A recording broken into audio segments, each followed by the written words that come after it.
మంత్రి పొంగులేటి శ్రీనివాసరెడ్డికి హైడ్రా అధికారులు షాక్ ఇచ్చారు. కొత్వాల్లోని రాఘవ స్టోన్ క్రషర్స్ ను హైడ్రా కూల్చివేసింది. అనుమతులు లేకుండా కొంతకాలంగా దీన్ని నడుపుతున్నట్లు అధికారులు గుర్తించారు. రాఘవ కన్స్ట్రక్షన్స్ కు చెందిన స్టోన్ క్రషర్స్ ను హైడ్రా నేలమట్టం చేసింది.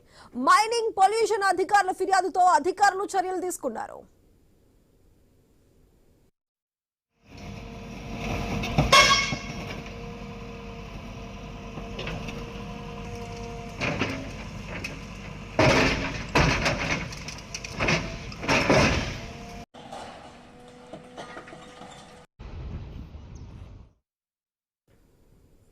మంత్రి పొంగులేటి శ్రీనివాసరెడ్డికి హైడ్రా అధికారులు షాక్ ఇచ్చారు. కొత్వాల్లోని రాఘవ స్టోన్ క్రషర్స్ ను హైడ్రా కూల్చివేసింది. అనుమతులు లేకుండా కొంతకాలంగా దీన్ని నడుపుతున్నట్లు అధికారులు గుర్తించారు. రాఘవ కన్స్ట్రక్షన్స్ కు చెందిన స్టోన్ క్రషర్స్ ను హైడ్రా నేలమట్టం చేసింది. మైనింగ్ పొల్యూషన్ అధికారుల ఫిర్యాదుతో అధికారులు చర్యలు తీసుకున్నారు.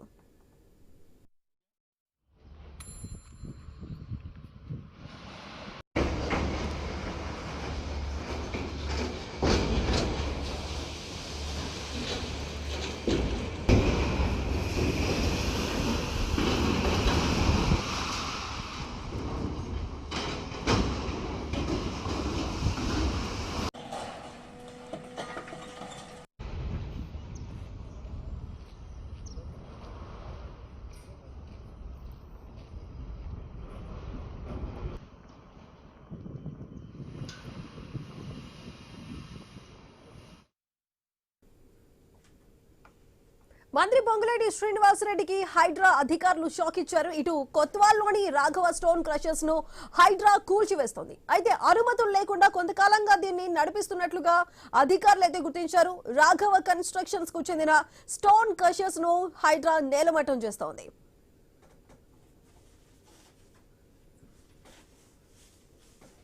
అయితే కొత్వాల్లో జరుగుతున్న క్రషర్స్ కి సంబంధించి స్టోన్ క్రషర్స్ ని హైడ్రా కూల్చివేస్తుంది. మరి దానికి సంబంధించి మరింత సమాచారం అక్కడ కొత్వాల్ నుంచి మా ప్రతినిధి రత్నకుమార్ లైవ్ లో అందించడానికి సిద్ధంగా ఉన్నారు. రత్నకుమార్, చెప్పండి, ప్రస్తుతం అక్కడ సిచ్యువేషన్ ఏ విధంగా ఉంది? తెల్లవారుజాము నుంచి హైడ్రా పలు స్టోన్ క్రషర్స్ పైన కూల్చివేస్తూ ఉంది. ప్రజెంట్ మనం కొత్వాలు స్టోన్ క్రషర్స్ దగ్గర ఉన్నాం. కొంతమంది కార్మికులు ఉన్నారు, మాట్లాడదాం. కొద్దిసేపటి క్రితమే వీళ్ళు ఇటు హైడ్రా అధికారులతో కూడా చర్చించడం జరిగింది. ఇటు పోలీసులతో కూడా మాట్లాడిన తర్వాత కొంత వాగ్వాదం తర్వాత ఇటువంటి పరిస్థితులు ఉన్నాయో చూద్దాం. ఏం చెప్పారు, ఏం జరిగింది, మొత్తానికి అసలు ఏం చెప్తారు ఈ కూల్చివేతలకు సంబంధించి? ఈ యొక్క కూల్చివేతలు హైడ్రా ఇది చాలా అమానుషం. ఎందుకంటే ఏ వ్యక్తికైనా మన రాజ్యాంగ చట్టంలో చివరికి ఉరిశిక్ష వేసే ముందు కూడా తనను నీకున్న కోరిక ఏంటి, చివరి ఒక అవకాశం ఇస్తారు.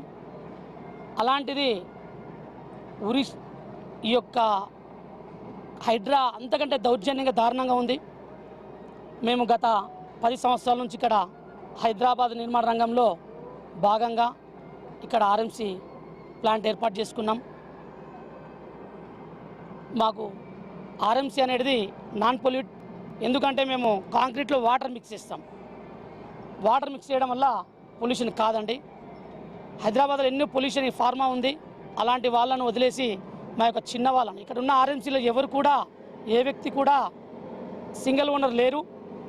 అందరూ దాదాపుగా 3-4 కలిసి ఒక ఆర్ఎంసీ యూనిట్ ఏర్పాటు చేసుకోవడం జరిగింది. దాన్ని బ్యాంక్ లోన్స్ వివిధ మార్గాల ద్వారా ఏర్పాటు చేసుకున్నారు. అలాంటి పరిస్థితుల్లో ఎలాంటి హెచ్చరిక లేకుండా ఏకాకిన హైడ్రా యొక్క వాళ్ళు మనుషులు వచ్చేసి మా యొక్క ఆర్ఎంసీ ప్లాన్ ఈ విధంగా దారుణంగా డిస్మాంటిల్ చేయడం జరిగింది. మేము ఇక్కడ మీడియా మిత్రుల ద్వారా మాకు ఈరోజు ఎంతోమందికి అధికారుల వాళ్ళకి సంప్రదించాము, పొలిటీషియన్ సంప్రదించాము. కానీ ఈ యొక్క పొలిటీషియన్ మాకు సహకరించలేదు, ఏ అధికారి సహకరించలేదు.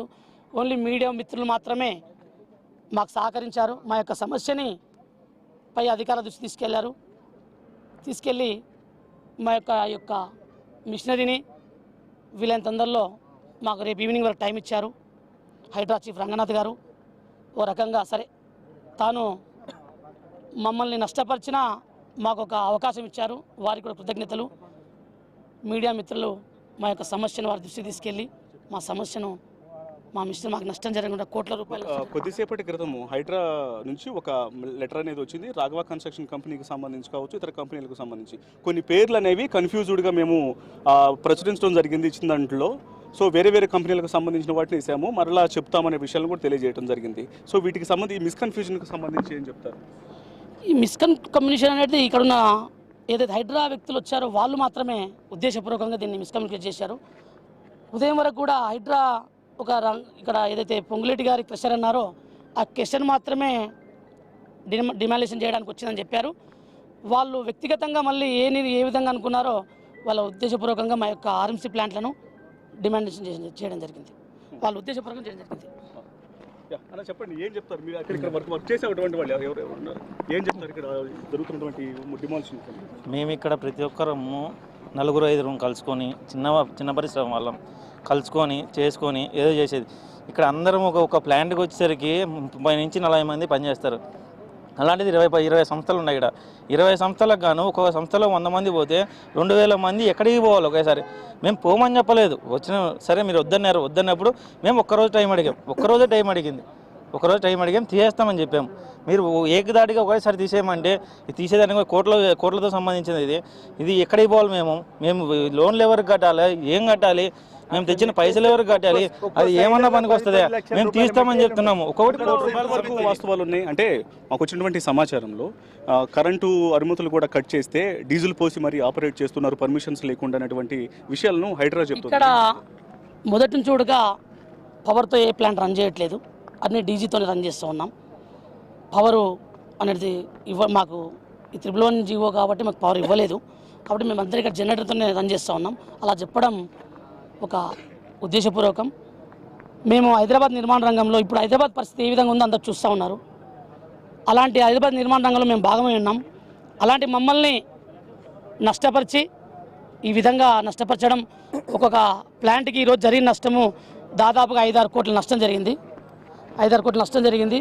ఈ నష్టాన్ని మేము పూడ్చుకోలేని బాధ. ఇక్కడి నుంచి మిషనరీ షిఫ్ట్ చేయడం కూడా చాలా ఇబ్బందితో కూడుకుంది. ఇప్పుడున్న మొత్తం అన్ని మిషనరీలో మెటీరియల్ ఉంది. ఆ మెటీరియల్ కూడా మేము షిఫ్ట్ చేయడము, డిస్మాండిల్ చేయడం చాలా ఇబ్బందికరం. అయినా తప్పట్లేదు. అధికారులు కొంచెం మాకు వెసులుబాటు ఇస్తే బాగుండేది. కొంత టైం ఇచ్చి ఇక్కడున్న మెటీరియల్ అంతా కాల్ చేసుకొని డిస్మాండిల్ చేయాలంటే బాగుండేది. కానీ వాళ్ళు మీ మీడియా మిత్రుల రిక్వెస్ట్ ద్వారా, మా రిక్వెస్ట్ ద్వారా ఒక 24 గంటలు టైం ఇవ్వడం జరిగింది. సమాజం అభివృద్ధిలో భాగంగా అభివృద్ధి జరిగేటప్పుడు చిన్న దుమ్ము రావడము అది సహజము. ఇప్పుడు ఎంతో అసలు మనం వరల్డ్ పొల్యూషన్ క్యాపిటల్ హైదరాబాద్. అది ఏ రంగం వల్లనో చెప్పొచ్చు, నేను అనకూడదు, అది కరెక్ట్ కాదు. ఏ రంగంతో రాత్రిపూట మీరు బాచిపల్లి ఆ ఏరియాలో వెళ్తే గాల్లోకి వదిలేస్తారు. అందరూ సుఖంగా నిద్రపోయినప్పుడు గాల్లోకి విషాన్ని వదులుతారు. దాన్ని వదిలేసి తర్వాత వర్షాకాలంలో గ్రౌండ్ వాటర్లోకి వదిలేస్తారు.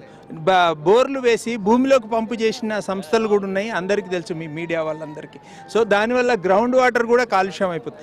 దాన్ని వదిలేసి మాకేందంటే హైదరాబాద్ నిర్మాణ రంగంలో ప్రభుత్వ పనులు చాలా ఉన్నాయి. 1000 కిలోమీటర్ల రోడ్లు మరి ప్రభుత్వం అనుమతులు లేని రంగాల నుండి తీసుకొని అనుమతున్న రోడ్లు ఎట్లా వేస్తున్నారు? 10 ఏళ్ల నుండి ఇన్ని ప్రభుత్వ రోడ్లు, ప్రభుత్వ బిల్డింగులు, జిఎస్టీల బిల్డింగ్లు, ఆ బిల్డింగ్ రకరకాల స్వచ్ఛంద సంస్థల బిల్డింగులు, రకరకాల ఇస్కాన్ కానీ లేకుంటే ఇవి కానీ ఇట్లాంటి ఎన్నో ప్రభుత్వ రోడ్లకు, ప్రభుత్వ బిల్డింగ్లకు అన్నిటికీ కూడా పరిమితులు లేకుండా ఇక్కడ నుండి వేస్తున్నారు. మరి ఇది ఎట్లా తీసుకున్నారు? అప్పుడు రాని పరిమితుల ఇబ్బంది ఇప్పుడు ఎట్లా వచ్చింది? సో అది దాదాపు ఆర్ఎంసీలో అనేక రకాల చిన్న చిన్న సంస్థలంతా కలిసి తాము ఇట్లా ఏర్పాటు చేసుకున్నాము. ఎంతోమంది లేబరు ఇక్కడ పనిచేస్తూ ఉన్నారు. తమ పొట్టకొట్టుద్దు అనే విషయాలకు సంబంధించినటువంటి ఇక్కడ నిర్మాణ సంస్థలకు వ్యక్తులు తెలియజేస్తున్నారు. హైడ్రా మాత్రం తమకు ఒక 1 డే సమయం ఇచ్చింది అనేటువంటి విషయాన్ని కూడా కన్ఫర్మ్ చేస్తున్నటువంటి పరిస్థితి ఉంది. ప్రత్యక్షంగా అప్రత్యక్షంగా ఒక ప్లాంట్కి 500-600